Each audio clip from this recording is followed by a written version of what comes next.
I'll handle the inheritance distribution. If you don't like it, let's get a divorce. Right after coming home from my mother's funeral, I was stunned by the unbelievable words spoken by Danny. Seething with anger after being presented with 2 papers on the table, and rushed for a response by Danny, I decided to divorce him. Sure.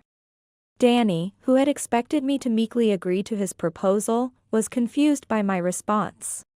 Without a second glance at him, I left the house we had lived in for many years and set out to execute a certain plan.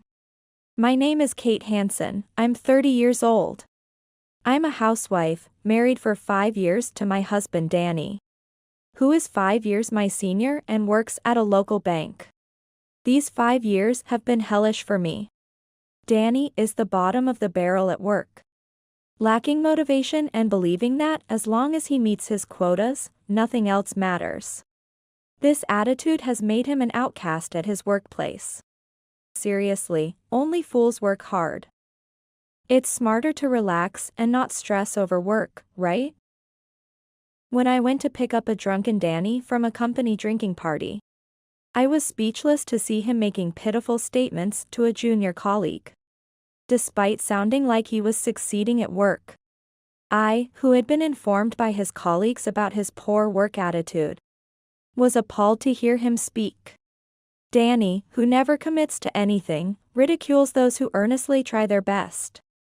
He's only interested in getting through the days with minimal effort, and mocks the idea of striving for promotion. With no ambition or passion, he's mocked by his colleagues and juniors, seen as a future dead-end employee. I ended up being his outlet for stress. I'm a self-employed artist. Danny once respected my profession. However, his attitude changed drastically when he found out about my annual income after we got married. Realizing that being an artist wasn't lucrative, he began to look down on me. It's amazing you dare say you're an artist for a living with such a low income. Your art skills are barely amateur level, just a hobbyist at best. During our dating phase, he praised my art, but after marriage, he has been disparaging my work. On days he faces unpleasantness at work, he takes it out on me, sighing the moment he sees my face. Must be nice, having an easy job. I have to suffer daily, nagged by my annoying boss. Why don't you do something that actually contributes to our income? The repeated demeaning comments gradually made me lose confidence in my art. However, the support from customers who needed my art kept me going. When I gave your painting to my husband for his birthday, he was thrilled. Such comments from clients, including parents choosing my work as gifts for their children, have allowed me to continue in this profession. My workspace was often our home's living room, which is sunny and airy. The house, bought by my mother for me, is designed to help me focus on my art, especially in the living room where I love to draw. Just being outside or looking at the scenery from the window can inspire great ideas. However, Danny has increasingly encroached on this sanctuary of mine. Can't you see I'm working? You might be off, but I'm busy with commissioned pieces. If you're going to be snide, please leave. It's distracting. Danny seemed to only come to the living room when I was working, usually to vent about work or to make snide remarks at me. It's become disruptive to my work, and I've had to ask him to leave.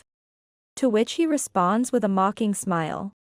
What's with that attitude towards your husband who's off work? Who do you think you're living thanks to? Despite not earning much himself, Danny always used the fact that my annual income was lower than his as a weapon against me. This behavior started after I made the mistake of opening a savings account with him as my account manager. He learned about my earnings and savings, and his treatment of me changed drastically, as if he were a different person before we got married. I thought you lived a more affluent life, but it turns out only your mother was competent. You're completely useless. Your mother must have been so disappointed. She wanted you to take over the company. but ended up having to leave it to someone else because her daughter turned out to be unreliable. I hated him for belittling and mocking me because my income was lower than his.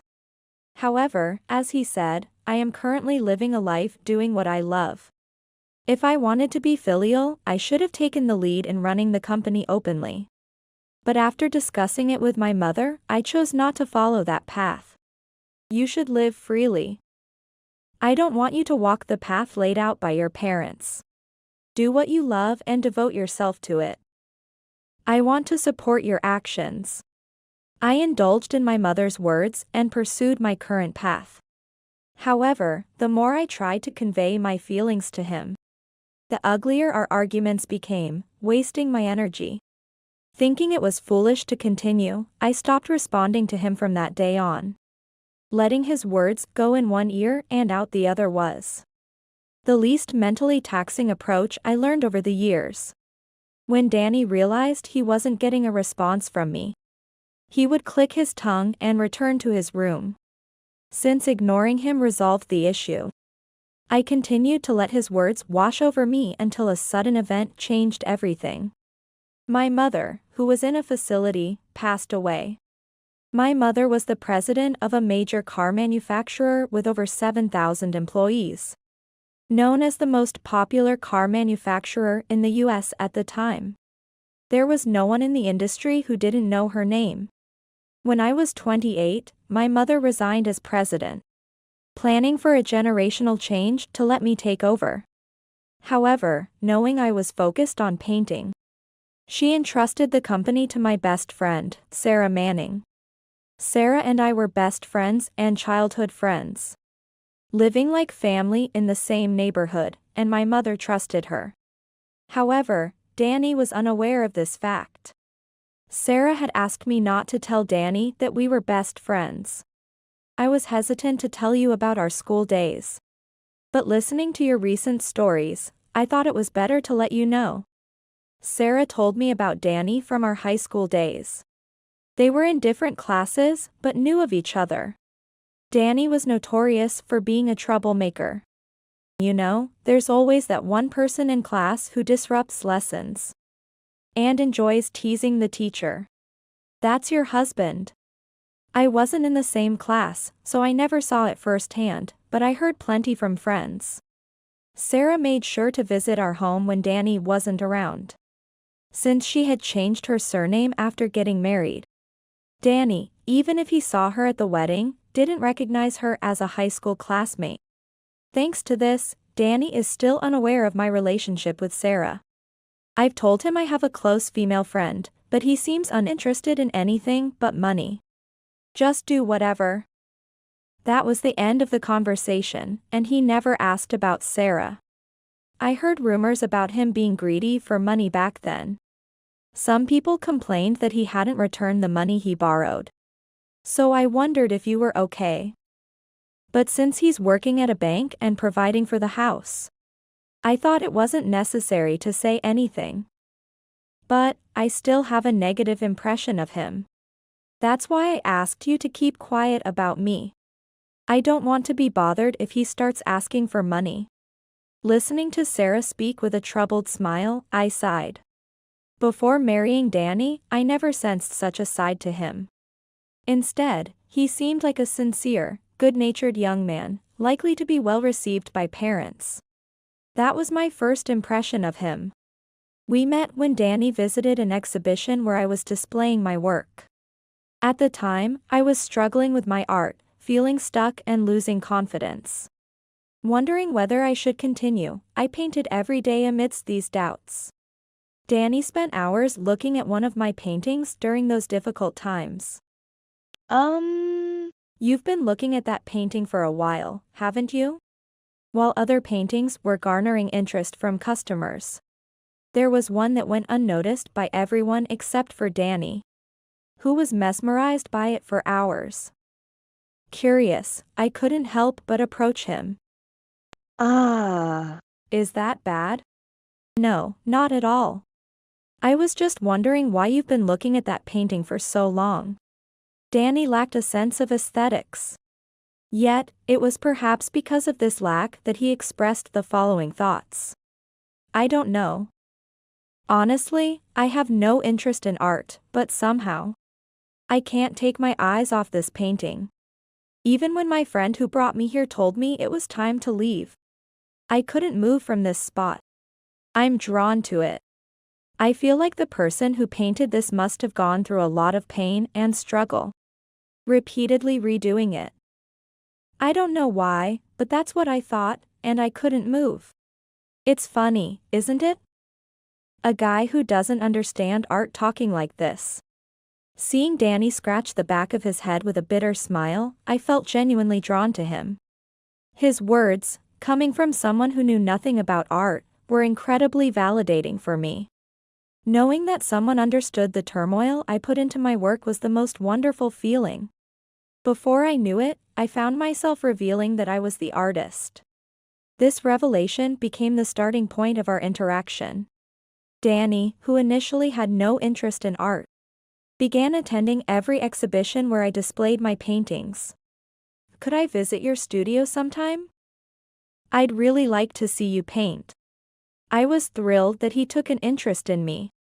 In turn, I became interested in him, and eventually, I invited him to my home. Then, he confessed his feelings to me. I want to continue watching you paint freely by my side. I had never met a man who spoke to me in such a manner before. I was genuinely happy and accepted his proposal, marking the start of our relationship. I believed we were on the path to a happy life together. My parents, who were still alive at the time, were overjoyed to learn that I had a boyfriend. My mother even went as far as to share the news with her friends, floating on cloud nine. You've always been so devoted to your art and not interested in boys. There's nothing more gratifying for a parent than to see their child find happiness with someone. That's right. Besides, given my condition, knowing there's someone to look after you, I can depart this world in peace. At that time, my father was battling cancer and had received a terminal diagnosis. Despite this, he fought to see me in my wedding dress. His wish fulfilled, he passed away shortly after the wedding ceremony. Following in my father's footsteps, my mother's health declined, and she entered a facility when I was 31. Though her mind remained sharp, her physical strength waned, and she never regained her vitality in the facility. Eventually, she passed away, leaving behind her final words about reuniting with my father. In the wake of my mother's death, I was engulfed in sorrow and found it difficult to focus on painting. Danny, inexplicably, seemed elated and indulged in drinking. Finally, now all of your mother's inheritance will come to you, right? It's been a long wait. I was getting tired of playing the good son-in-law. Hearing such unbelievable words from a drunken Danny, I was taken aback and asked him to repeat what he had just said. What are you talking about? Are you sane? Considering he had been drinking foolishly at the venue, I wondered if this was just drunken nonsense.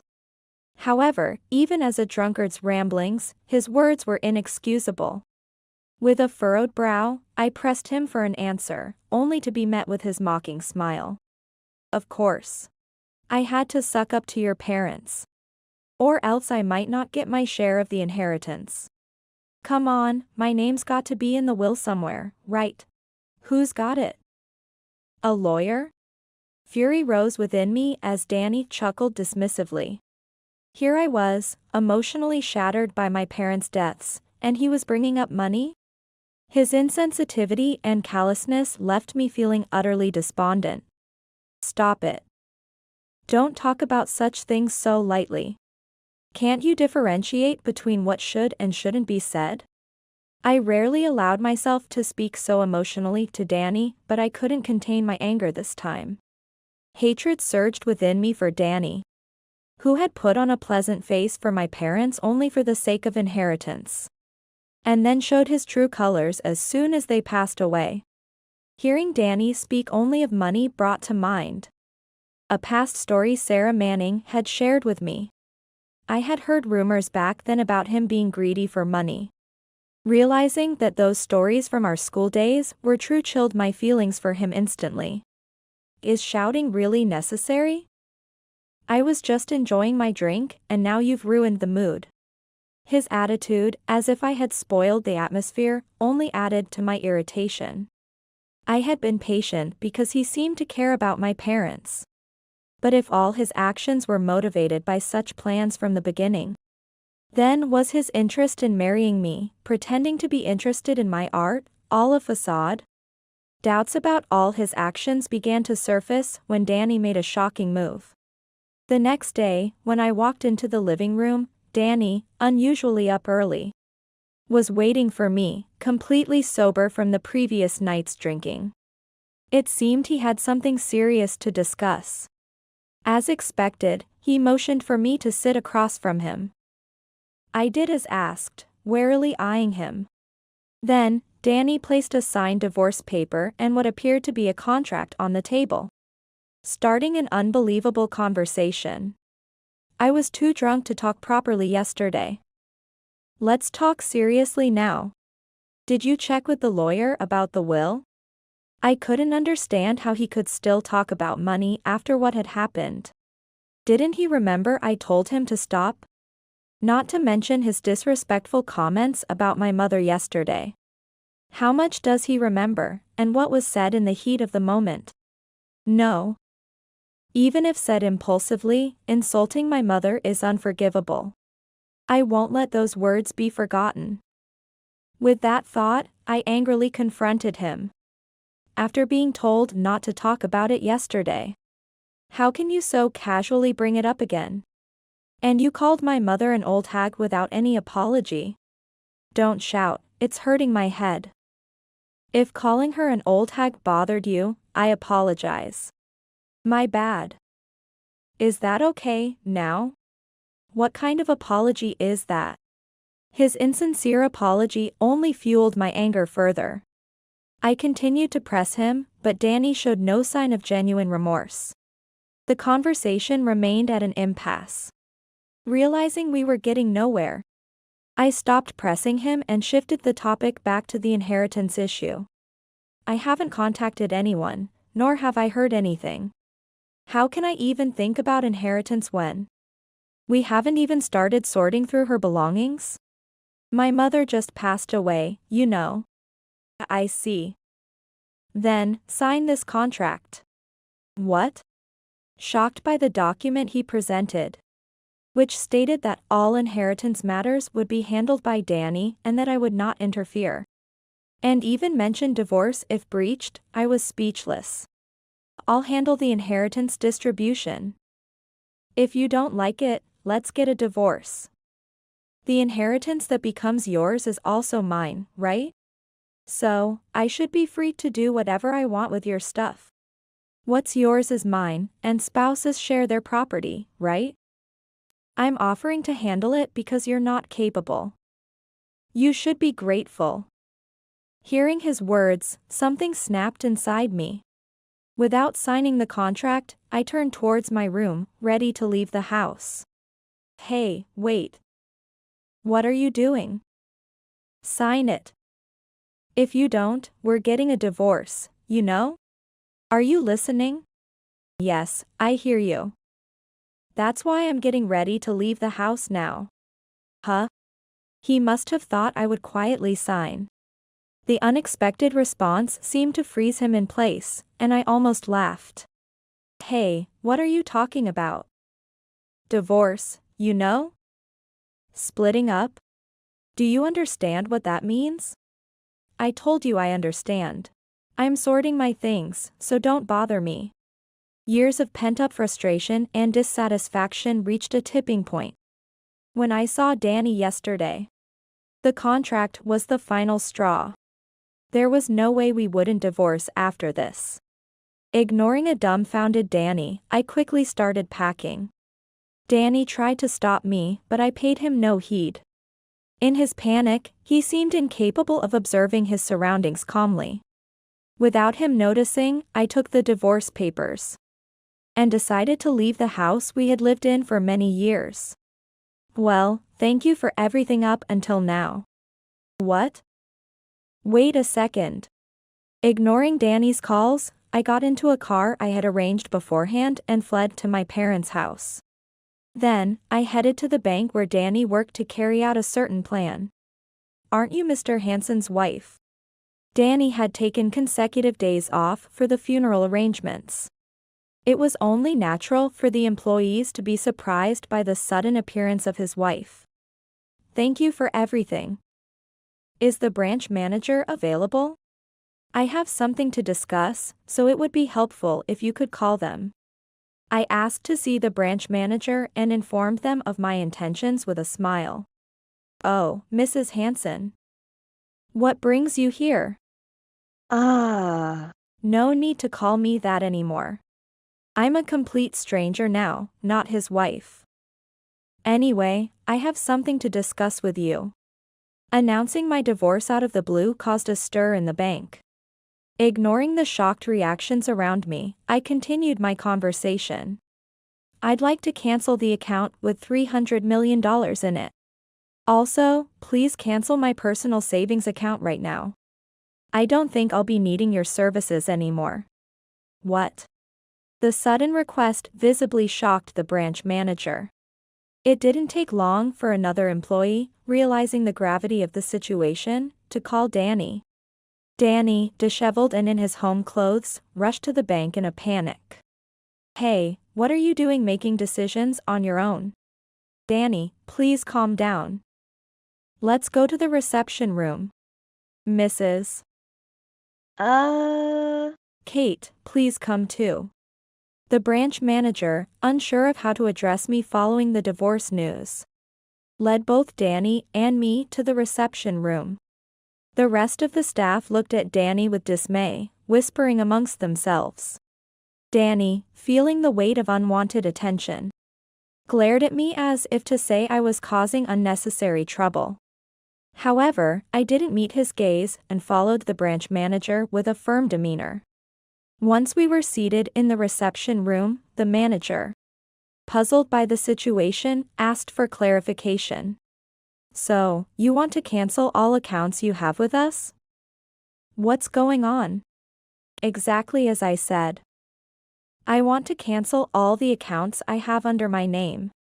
Hey, what's this about canceling accounts? I wasn't informed. Of course, he wouldn't be. I hadn't discussed anything with Danny before bringing it up with the branch manager. The branch manager then explained the situation to Danny once more. She's asking to cancel all her deposit accounts following your divorce. What's going on, Danny? I hadn't heard anything about a divorce. No. I haven't agreed to any divorce. We're not divorced yet. She's just saying that on her own. As I listened to his clueless remarks, I couldn't help but laugh. Danny glared at me as if asking what was so funny. What are you talking about? We're divorced. I signed the divorce papers you left in the living room and submitted them to the city hall. What? Clearly, Danny had no idea that I had taken the divorce papers from the living room. Discovering that the divorce had been processed, Danny was shocked, and the branch manager was equally bewildered, looking at us in confusion. You were the one who signed and stamped it first, right? Why the surprise? You wanted a divorce, acted on it. And I also can't imagine spending the rest of my life with someone like you. Our interests were aligned, and with the divorce processed, there's no division of assets. Since the house is in my name, I'd like you to leave within 3 days. Otherwise, I'll have to charge you with trespassing or force an eviction. Wait, just a minute. How can you just finalize the divorce like that? That was all just bluster. The contract was just a bluff to get you to sign. Anyone could see that. A contract? The branch manager had been observing our marital spat, probably thinking it wise not to intervene lest he get caught in the crossfire. However, the mention of the contract made him unwittingly voice his confusion, looking at Danny for an explanation. But Danny was hardly going to be honest about it. Despite his incompetence, his affable demeanor had previously covered for his shortcomings. Admitting to this would jeopardize the one thing he had going for him, possibly making it untenable for him to remain at the workplace. Realizing Danny's silence, I gleefully informed the branch manager of the situation. Actually, my mother passed away. And he presented me with a contract threatening divorce unless I let him handle the inheritance distribution. That was the last straw for me, so we're divorced now. What? No. That's not, it was just. I was just being greedy. It was supposed to be a bad joke. Despite his frantic explanations, it was clear the branch manager wasn't buying it. Danny's actions had shocked him, and he was now seen in a new, unflattering light. Noticing the manager's appalled gaze, Danny stumbled over his words, trying to navigate this precarious situation. However, I wasn't about to let him off easy. I continued to speak, stringing together words to corner Danny even further. After going as far as signing it, did you really think I would just laugh off your reckless behavior? After you disparaged my mother as an old hag the night before, and openly declared you were nice to my parents just for the inheritance. Forgot about that, have you? With a mischievous grin planned to provoke Danny, I revealed truths that diminished his character. The branch manager looked at him with disdain upon hearing this. Danny, flustered by the manager's gaze, darted his eyes around, his face turning pale. It was as if he was thinking, I need to do something, or my reputation will be ruined. His desperation was palpable. But I wasn't going to let him off easily. I was ready to deliver another blow to him. So, I'd like to close all accounts associated with Danny, including the personal savings account I had before we were married, and also cancel the account with $300 million in it. $300 million? He probably thought a personal account wouldn't be much of an issue. But at the mention of $300 million, Danny couldn't hide his astonishment. How do you have that much money from those old paintings? That doesn't make sense. It's simple. My main job isn't that.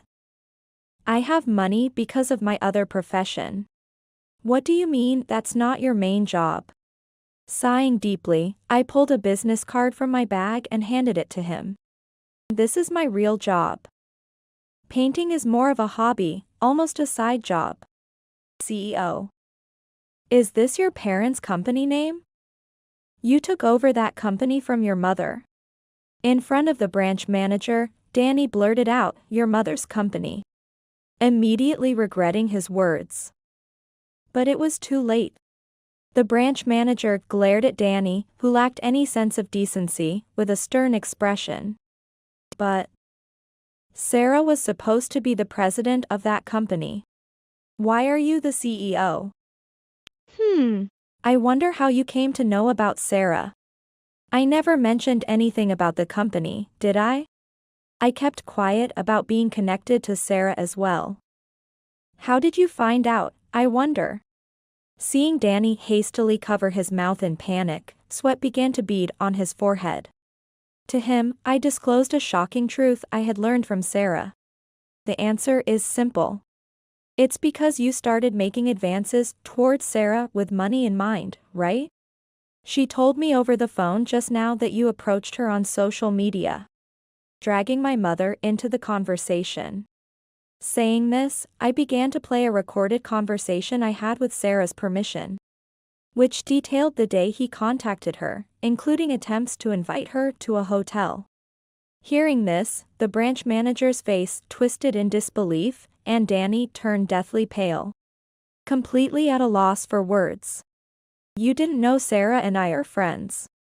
You probably thought I was just some acquaintance who took over my mother's company. Nothing more, right? Unfortunately for you, Sarah and I have been best friends and inseparable since childhood. I kept silent about being the president precisely because I anticipated something like this happening. Realizing he had been outsmarted by me, Danny was left unable to respond. Sarah is what you'd call a figurehead president. The company is mine, owned by its founding president. Your mistake was approaching Sarah without doing your homework. That's where your luck ran out. As I laughed mockingly at Danny, the branch manager cleared his throat and glared at him before speaking. Danny, it's become quite clear to me what kind of person you are at home. It's deeply disappointing. Your actions will undoubtedly cause our bank's revenue to plummet. Wait, please, manager. I'll talk to Kate, we'll sort this out, I promise. So please, spare me.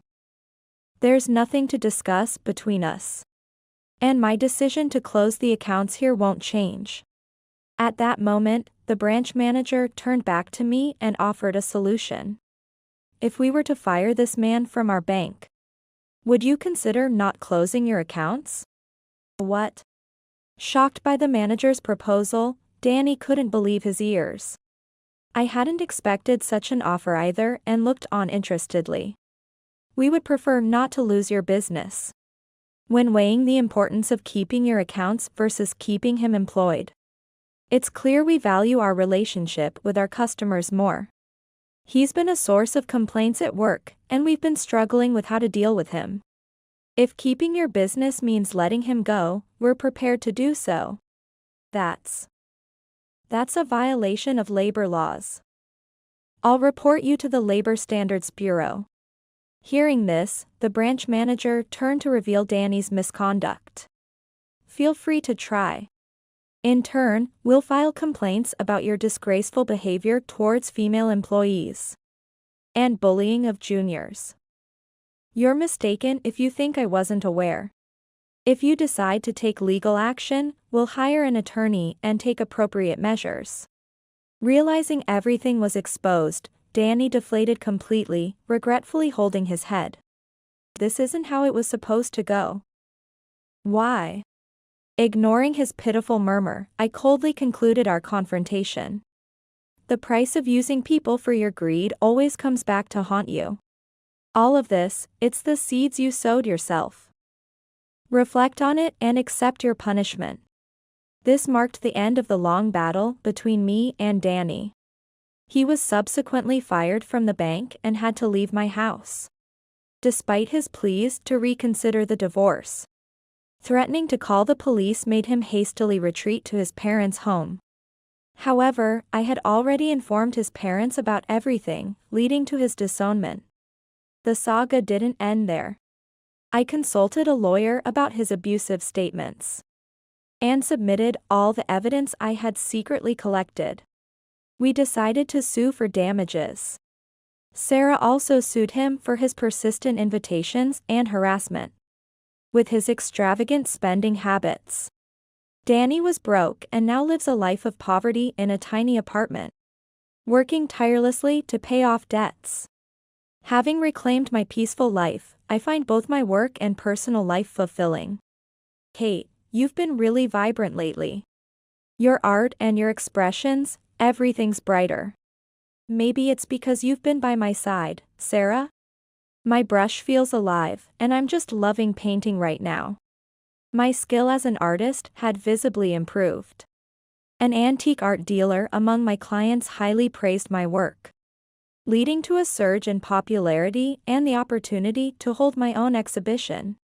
With Sarah's help, the company also flourished, thanks to Sarah's efforts, growing into a globally recognized premier automobile manufacturer. Fittingly, I too contribute by covering for Sarah's work. And now we support each other in preserving the company my mother left behind.